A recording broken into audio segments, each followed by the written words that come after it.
The whole idea of costume characters is really weird for me.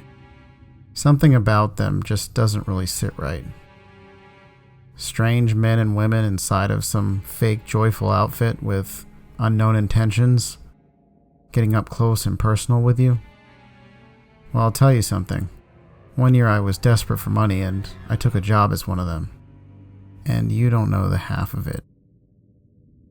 That year I discovered something taking place in Disney's costuming department that you will never believe.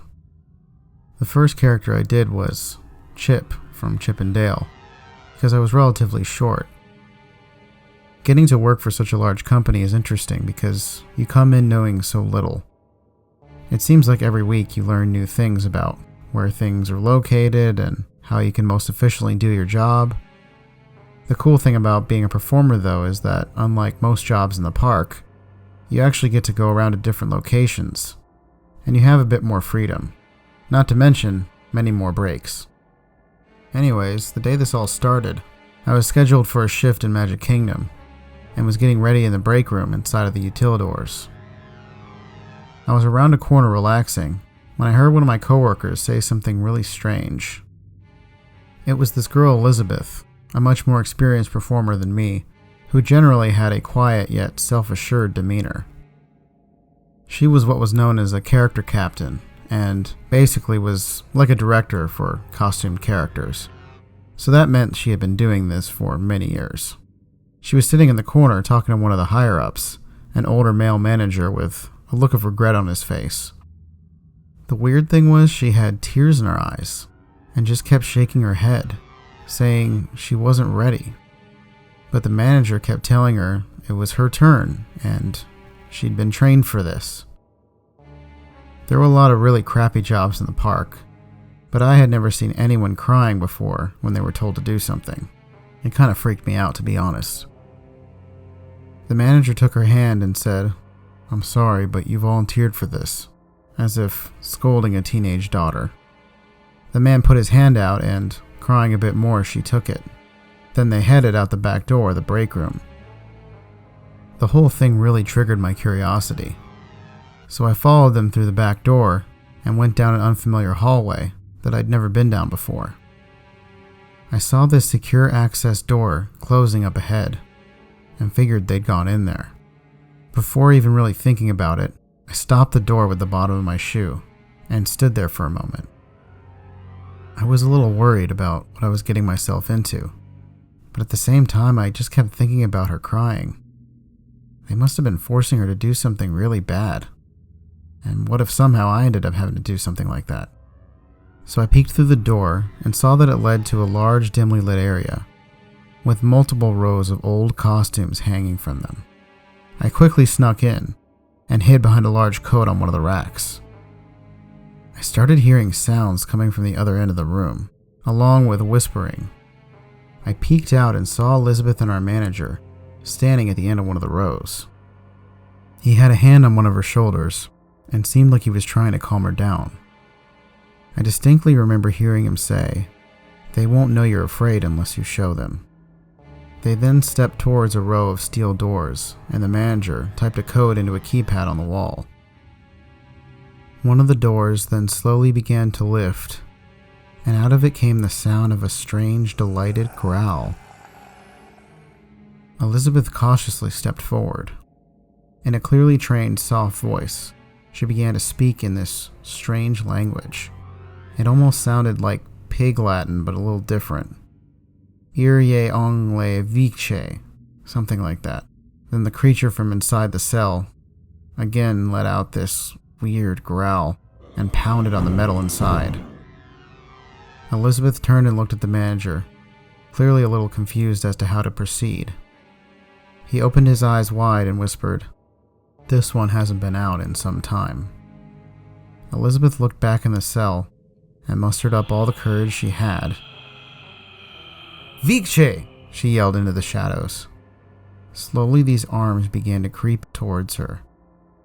I could barely make them out, but noticed they were dark and had these torn white gloves at the end of them. As it approached, I began to notice the silhouette of a deformed-looking Mickey Mouse. It had a fleshy, wrinkled face, which drooped down around a jaw filled with dangerously sharp teeth, but its arms were the most terrifying part. They were malformed and out of proportion, and they jutted out from the rest of the body like a giant spider. Elizabeth pulled out an old photo of Walt Disney and Mickey Mouse shaking hands in front of Disneyland back in the day.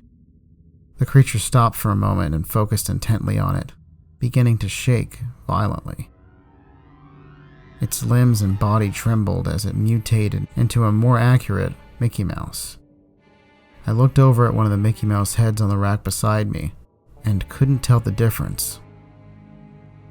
I must have accidentally bumped into a piece of clothing though, because I heard a belt slide off a hanger and land on the ground. The Mickey-esque creature turned in my direction and screeched this horrible, awful sound. Then from another cell, I began to hear the sound of a demented Goofy start to laugh. The Mickey grabbed Elizabeth, opening its jaws and tearing into her arm. The manager started jabbing the creature with this electric baton, shocking him and forcing him back into his cell. It then knocked the baton out of his hand, and he hit a button on the wall, sounding an alarm. The entire room flooded with this flashing red light, and armed men began to pour in from a stairway in the back. One of them was carrying this futuristic pulse rifle-looking weapon, and began to spray some sort of steam out of it. As quickly as I could, I snuck to the back of the room through the costumes and hid inside a storage closet. Inside the closet was a box up on the shelf, and inside it there was a folder labeled Xenothog. Inside the folder there was a stack of photos similar to the one Elizabeth had been holding. As I dug through it, it painted a much different story than I had ever imagined Disney in the past. They were photos of those disturbing creatures, and they were standing next to Disney costume characters as if trying to emulate their shape. There was also a document up on the wall labeled Xenothog Standard Operating Procedures, which had a list of rules on it. Number 1. Only allow guest contact with the Xenothogs when proper security detail is present. Number 2.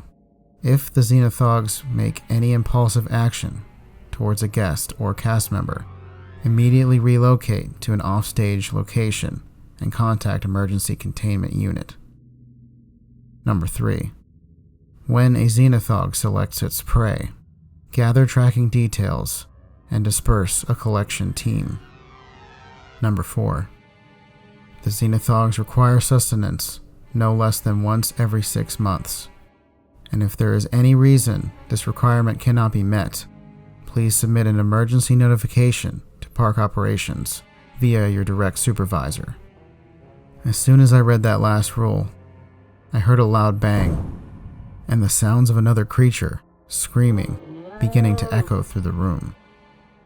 I took that as a pretty obvious sign to run. Just as I exited the closet, I saw one of the troops getting lifted by this enormously tall Goofy, and the room began to fill up with gas from these vents up above.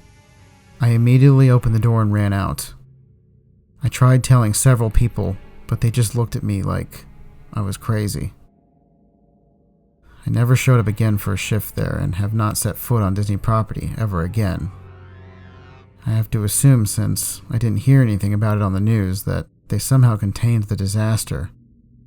I still to this day don't know how long that's been going on for, or what kind of deal Disney struck up with those beings, but I would assume the plot goes up higher than any of us would imagine. So if you or a loved one is ever going to meet characters at the park, just remember you never really know who it is you're building a connection with. The most worrisome thing about those suits is that they might not even be one at all. Hey, it's Mr. Freaky. I hope you enjoyed that original creepypasta.